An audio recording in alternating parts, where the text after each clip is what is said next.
Today is a very sad day for the Indian automotive industry with the passing of a crazy petrol head Bawa as Mr. Ratan Tata was.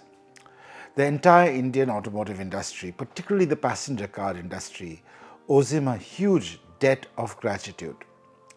Without Mr. Tata's push, would an Indian company have grown to become one of the largest passenger car makers in the country? It can be doubted. His journey began with the Tata Indica back in the late 1990s because he wanted to make a car in India for India. That's why it was called the Indy car. And well, you can debate about how good or bad the car was. Honestly, I remember driving those cars. I was still in college. They weren't very great to drive. I mean, the early versions of the Indica, they were a bit, they sounded like trucks, to be very honest, the diesel engine ones. Of course, he made the V2 version of the Indica. They made improvements throughout the life of the Indica.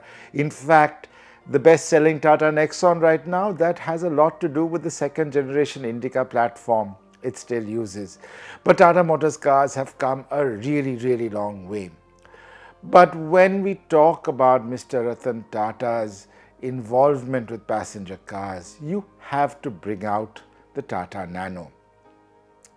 And the story of the Nano is, for better or for worse, a very sad story. Some of it were circumstances beyond his control with the Singur agitation and all of that.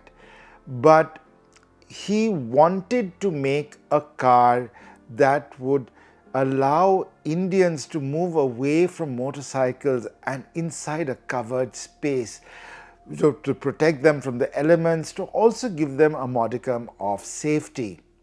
I remember meeting Mr. Ratan Tata for an interview with my then employers a few hours before the car was rolled out on January the 11th, 2008. And one of the things I remember about that interview was how excited he was, how he's saying, why he wanted to build this car. And he kept on saying that, not only do I want to build this car, I want to make it affordable to all Indians. And I remember the launch function. I remember how I literally had to force my way into the audience. I was a bit late because I was coming from that interview to Pragati Maidan. And everybody wanted to get in. There were more journalists, and I must have been to maybe 1,000 car launches of the last quarter century. None, not a single car launch was ever this crowded. And I'm talking about even today, where you have bloggers and influencers at every car launch. Just so many people from across the world, journalists who had flown in to see this car launch, the people's car, the cheapest car in the world, and nobody had been flown in by Tata Motors. They had come on their own money. Everybody had come in. There was just so much excitement. For example, I have never ever seen so many foreign journalists at an Indian car launch, ever, either before that or since. And he came onto stage. Richard Strauss's also Sprach Zarathustra was playing, which is Thus Spake Zarathustra, the Zoroastrian god. And Mr. Tata was a big lover of Western classical music, but this had multiple meanings, I guess. And he came onto stage, driving the first car onto stage, and he came out, and there was applause that broke out with the Nano. And I remember him then saying, when the price announcement was going to be made, people had said he can't keep his promise. But he said these immortal words that sort of seared into my brain: a promise is a promise.